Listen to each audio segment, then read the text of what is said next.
Good to see those little kids up here, isn't it? It'll make you feel good.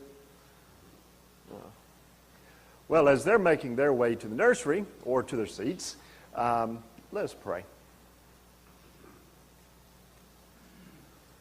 Gracious God, you have prepared for this day, and I pray that you have prepared our hearts. Father, as we come to you, as I preach this message, Lord, I pray that your words will come from me.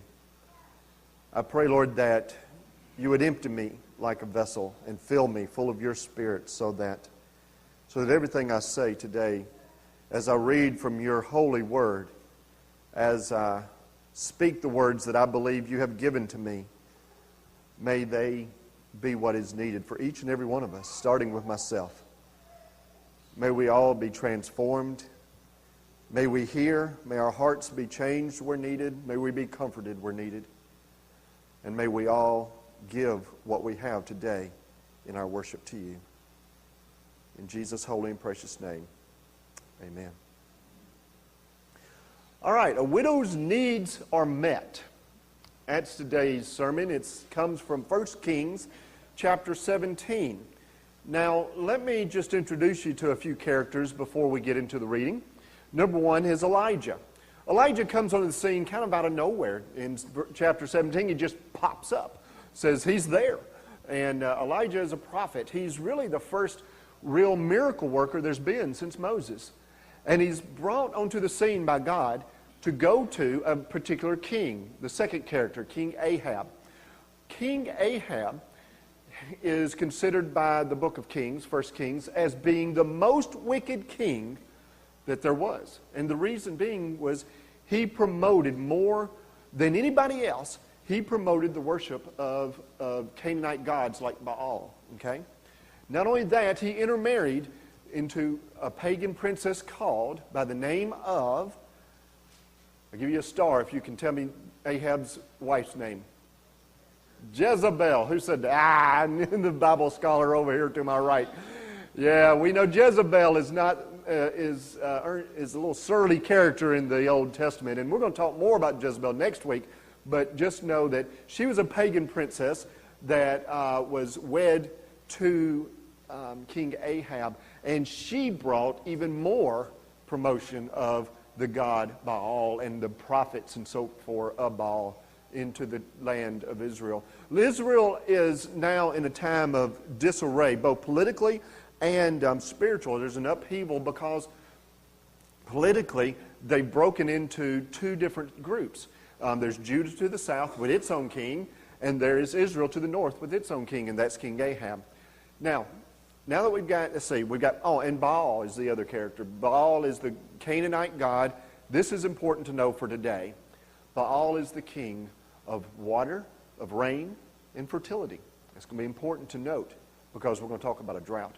So we've got Elijah, Ahab, Jezebel, and Baal. Now these are the characters that are going to play out in today and next week as well. And we're going to see how Elijah, what he does is he comes to King Ahab and he says, look, you've got to stop doing this. God says that you're the most wicked king, and you're promoting all this idolatrous worship of Baal, and until I pray again, there will be no more rain. In other words, he's saying there's going to be a drought. You think Baal, y'all worshiping this rain god Baal, there's going to be a drought until I pray again. And then God leads him into hiding because Ahab's going to start looking for him. He's going to start looking for him once this drought begins, so that he will pray, try to get him to pray so that the water will come. But first of all, he sends him to this creek or this brook. And he has ravens. Maybe you know the story of how Elijah is fed by the ravens. The ravens bring him food, and he drinks from the brook until the brook dries up. So his needs are being met here. But as the brook dries up, Elijah's needs need to be met. So we're going to see where he meets another character, a widow. The widow's needs are met as Elijah's needs are met. Let's hear the story. It comes from 1 Kings chapter 17. Then the Lord said to Elijah, "Go and live in the village of Zarephath, near the city of Sidon. I have instructed a widow there to feed you." So he went to Zarephath. As he arrived at the gates of the village, he saw a widow gathering sticks, and he asked her, "Would you please bring me a little water in a cup?" As she was going to get it, he called to her, "Bring me a bite of bread, too." But she said, "I swear by the Lord your God that I don't have a single piece of bread in the house, and I have only a handful of flour left in the jar and a little cooking oil in the bottom of the jug. I was just gathering a few sticks to cook his last meal, and then my son and I will die." But Elijah said to her, "Don't be afraid. Go ahead and do just what you've said, but make a little bread for me first. Then use what's left, prepare a meal for yourself and your son. For this is what the Lord, the God of Israel, says. There will always be flour and olive oil left in your containers until the time when the Lord sends rain and the crops grow again." So she did as Elijah said, and she and Elijah and her son continued to eat for many days. There was always enough flour and oil left in the containers, just as the Lord had promised to Elijah. All right, Elijah does as he's told. He goes to Zarephath. Zarephath is a city near Sidon. Ironic because Jezebel is a princess of the king of Sidon. Okay? There's more irony. This is a city, a pagan city, where Baal is worshipped. What's ironic about that? Baal is the god of what? Rain. There's a drought. He goes to a pagan city where this pagan god is worshipped by a pagan woman to take care of him. A woman. But not just a woman, but a widow. A widow that has a son that evidently is a younger son because he can't care for the family. So it's a destitute widow. Elijah is sent to a destitute pagan widow in a pagan city who worships Baal, the god of rain, where there is a drought. Irony. It's just dripping with irony. It is this person who will care for Elijah. This is the person. It'd be like God sending Elijah today, maybe to the streets of L.A. or New York or something, so that a gangbanger could care for him. Think about it. A pagan has just a little bit of faith. She has just a little bit of faith. Maybe the faith of a mustard seed, but she has enough faith to do what is asked of her. She swears, though. She swears by the Lord. What Lord? His Lord. The Lord, your God. Not, I don't swear by Baal. I swear by the Lord, your God. I don't have enough to feed you. I don't have it. I'm sorry. And then Elijah responds saying, the God of Israel, my God, not Baal, but the real God, the one true God, says, you're going to be taken care of if you'll give what you got. If you'll give what you got. Now think about it. She says, I've got just a little bit of flour.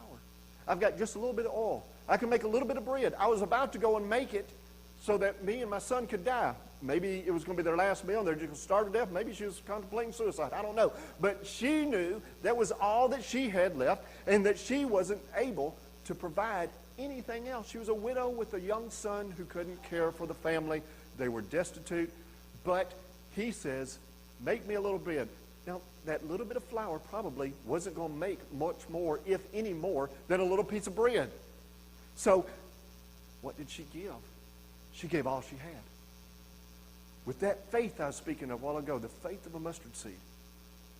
Or maybe even more faith. She had lost faith in Baal, evidently. She wasn't even talking about him anymore. With enough faith, she said, she evidently agreed.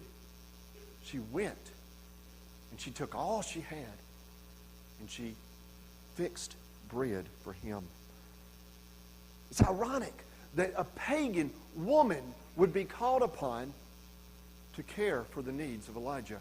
That she would be called upon to produce a miracle, which is what this is it not? It reminds me of the miracle of the feeding of the 5,000 in the New Testament, doesn't it? You know, this is just a little bit of flour, a little bit of oil, and they're going to make bread. She's always going to have enough until the time comes when the drought ends and there's plenty where she can take care of herself. God didn't give her, a new car and a new house and a mansion and stuff. God gave her what she needed, cared for her until she could care for herself.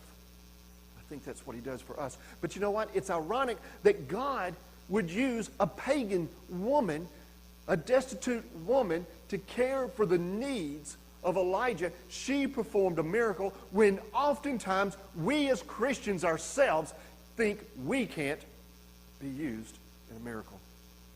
God can use a pagan woman, but God can't use me. Oh, I can't, we believe in a God that can do miracles, don't we?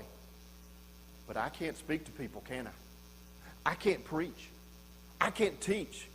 I can't go up to people. I can't do this and I can't do that. Well, what if a widow in Zarephath said, I can't do that? Then a miracle would have never happened. How often are we keeping miracles from happening because we say we can't? We believe in a God that can do anything but use me. A God that can do anything, but I can't do that, so evidently he can't use me. He can't use me. How many miracles could have happened in our lifetimes if we didn't say, I can't? It's ironic. He can use pagans. But many Christians don't believe he can use them. Let's continue on. Verse 17. Sometime later, the woman's son became sick. He grew worse and worse, and finally he died. Then she said to Elijah, "O man of God, what have you done to me? Have you come here to point out my sins and kill my son?" But Elijah replied, "Give me your son." And he took the child's body from her arms, carried him up to the stairs to the room where he was staying, and laid the body on his bed. Then Elijah cried out to the Lord, "O Lord, my God, why have you brought tragedy to this widow who has opened her home to me, causing her son to die?" And he stretched himself out over the child 3 times and cried out to the Lord, "O Lord, my God, please let this child's life return to him." And the Lord heard Elijah's prayer, and the life of the child returned, and he revived. Then Elijah brought him down from the upper room and gave him to his mother. "Look," he said, "your son is alive." Then the woman told Elijah, "Now I know for sure that you are a man of God and that the Lord truly speaks through you."